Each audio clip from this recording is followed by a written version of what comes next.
Brennan here again. So I'm talking about unified social theory, right? Okay, so this is basically your two scales, your sociology, your portal to go through, and then your tower of power. This one is like all the products going up to infinity, going down to infinity. They're connecting on a cosmic level with, we can't understand, it's like energy, it's like, you know, our normal feelings and our general thoughts. And so in between there is an infinity going on in our heart and our mind. That's this human energy. And it deals a lot with transport. So you really have like a frequency going on there that is it's everything. Okay, it's your timing is everything. So everyone wants to go at the same time, and so therefore you need a system so that we're not all in chaos. And so okay, so you have the Great Divide, right? My fingers is crooked there. And the Great Divide. Okay, so and then this is the old world, the two old worlds, and this is the new world, the America. And at the very ends you have these cosmic threads, these prime cases, these very primes and the super primes. And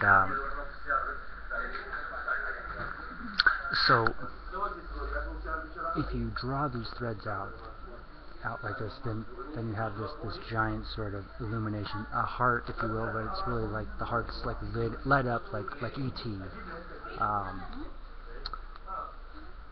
And so this is, you know, I was thinking there's some stuff in Hollywood that is opportunistic, but others that show the peace, you know, that feeling other people's feelings, and yet the psychological cage. So think about your parents, both of your parents, if they go to the new world, to the frontier, whichever, if you're on the left-hand side of the world, the west coast, the logging up in the redwoods where the trees, you hide in the trees, you know. These people are unplanned communities, so they're in this psychological cage, and so they have to match the norm to be happy within there, to have their general happiness shining, the light, so the illuminating. And those who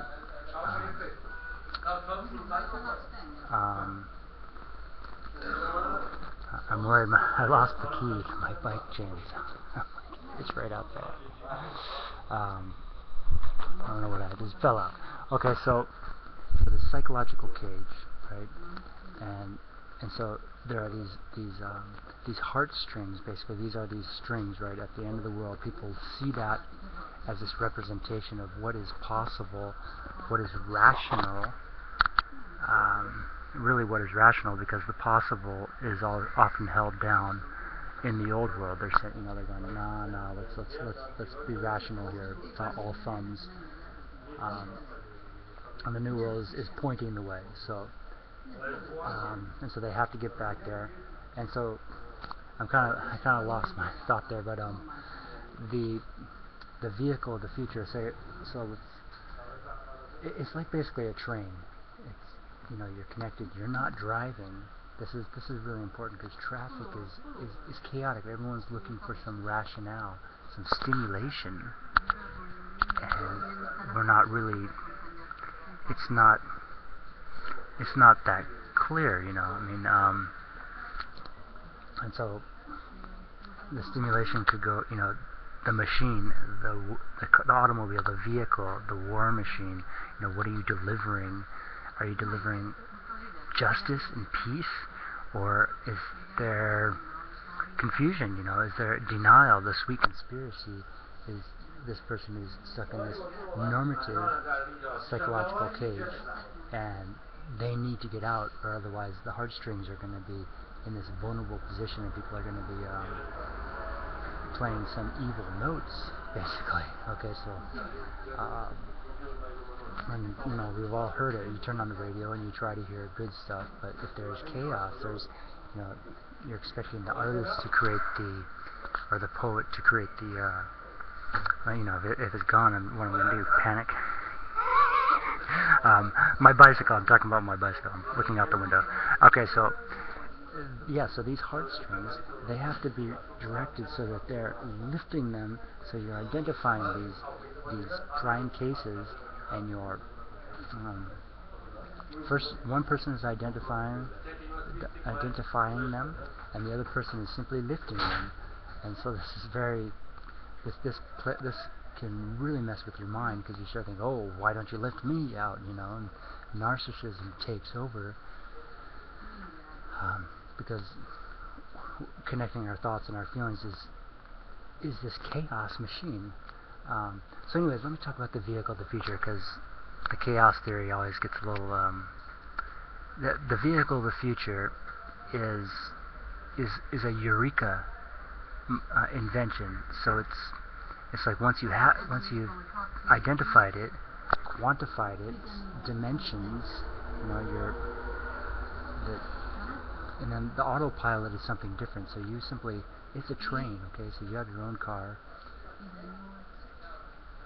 and then it's not a toy. That's one of the biggest things about it. So 95% of the vehicles should be this universally functioning structure that does transport. And so basically, because it's all doors, you could load a crate right on there. You might just like literally roll it in there, and then this is like autopilot, so it is being delivered by itself to a site.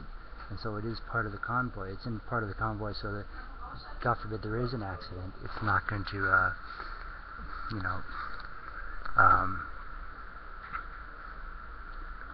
be too, you know, damage anyone. But because you're going to have this these feelings of solidarity, I guess. I'm not sure about all those type of words. I could do a lot of poetry that enhance my definitive vocabulary. So yeah, so this, you could deliver anything, and then you'd have this road of the future where all the vehicles would drive in these two little tracks, super smooth. You're not driving, you know, if you're not happy with the person you're in the vehicle with, you've got these 3 buttons, and anyone can sign in, maybe a bioscan, so that it's quick to identify you, and then you simply say, you got these 3 buttons, one's happy, one's sad, and one in the middle is like, whatever, you know. This is the traditional person is most likely to press the I'm happy one, and therefore you have this quantification. So you have a preset, so your long-term profile, and then your daily profile. You know, are you in a hurry, or have you had a bad day? You know, have you seen a ghost or something like that? So this is how the unified, the normative feelings that starts, you know, all that, a net, that web, that social fabric holds everything together in the long run. So you have this quantification, you are moving people to where they need to be, and that's priceless. Once you get into a traffic jam, you're like, you know, where should I be, you know, why am I here, you know, is this the party or something? So yeah, and then delivering goods. So, you know, the commercial driver, this is like major narcissism, because they're like, oh, I'm working, and I'm working, and I'm gonna work this, you know, driving like a madman.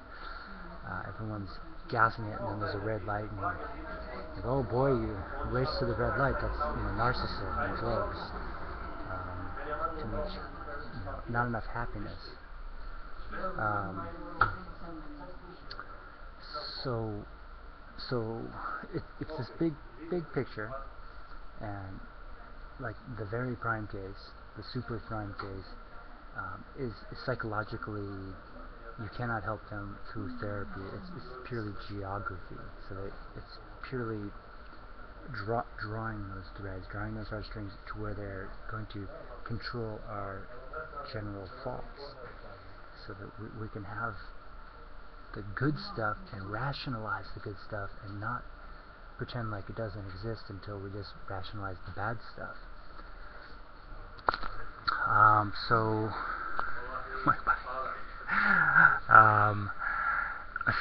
yeah, this is just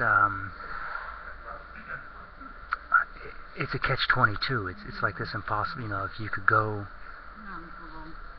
why would you go? If you can't, you know, if you need to go, you're like too afraid to go.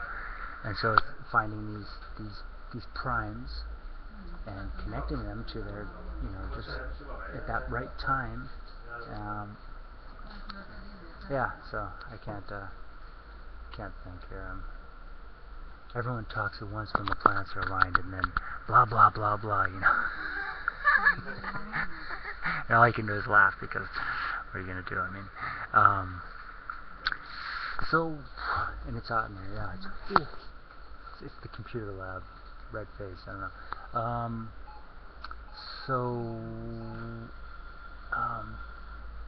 Someone needs to solve this. It should be me, but you know, narcissism beats you to the red light every time, and everyone's just looking for good marks, like, oh, did you get to the red light first? You know, did you get the grades? Did you go see the movie? You know that. Did you listen to the voices on YouTube? Okay, that's not funny. Okay, it is not funny. The technology, this is where it's going to happen, okay? The big, oh, my screen's dirty. The frequency, the God particle, the unified social theory, cultural normative, geocultural normative values, the vehicle of the future, the road of the future. So it always helps to me to just think about this industrial stuff. You can tell how people build giant buildings, and then who knows what happens there.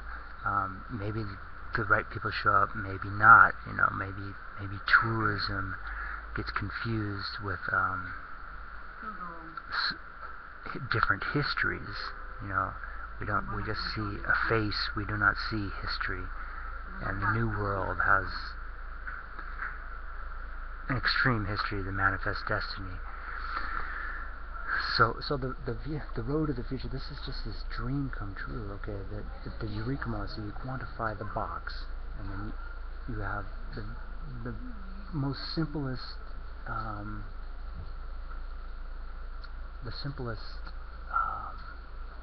autopilot that connects them. And so it's, you know, like a circus train, you know, but you get to join the circus.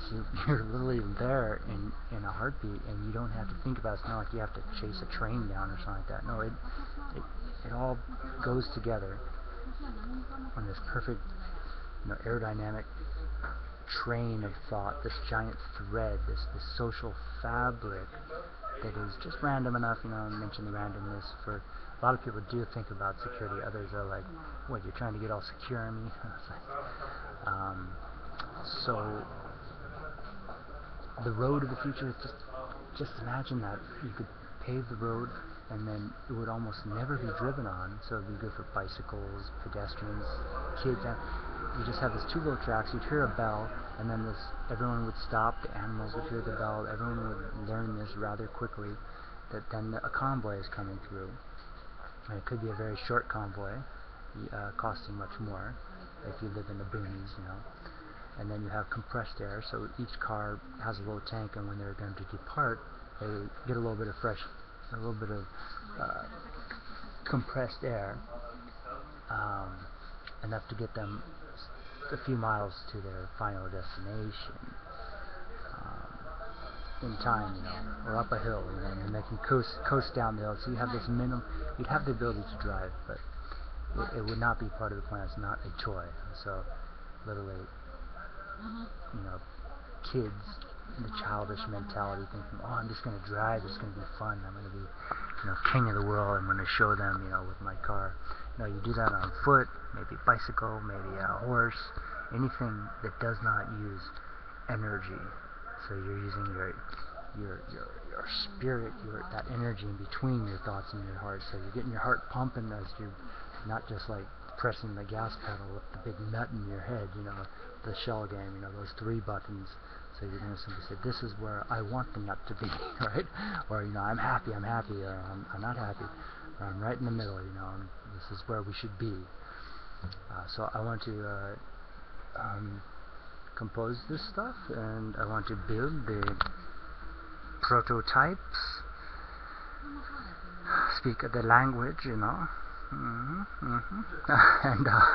China, wherever you mention, it's like the people just can't believe the prime case exists, so every nation is in denial if they have them, so the Far West and the Far East, both, and it does have some nationalism. There are first world countries and second world countries in the civilized regions, right? So, but there's, so that's just this sociological sort of geography. Okay, that's good enough. It's getting loud. Okay.